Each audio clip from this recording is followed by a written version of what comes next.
ইউএসের বিপক্ষে দ্বিতীয় টি-20টা টাইগার ভক্তরা এবং ক্রিকেটাররা নিঃসন্দেহে ভুলে যেতেই চাইবেন। একে তো র্যাঙ্কিংয়ে 9 নম্বর দল হয়ে 19 নম্বর দলের কাছে ম্যাচের সাথে সাথে সিরিজ হার, তার উপর নামের পাশে যোগ হয়েছে বিব্রতকর এক রেকর্ড, যে রেকর্ড এখন শুধুই বাংলাদেশের।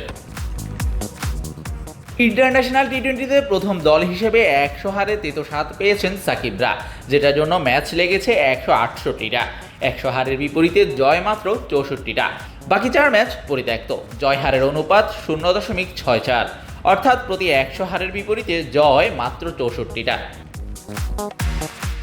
সব মিলিয়ে হারের সংখ্যার সাথে নো রেজাল্ট বাদ দিলে বাংলাদেশের জয় শতকরা 59.52 ভাগ, কমপক্ষে 100 ম্যাচ খেলা দলগুলোর মধ্যে যেটা দ্বিতীয় সর্বোচ্চ।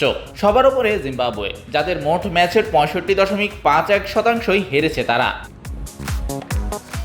এই 100 হারে বাংলাদেশ হেরেছে 15টা দলের কাছে।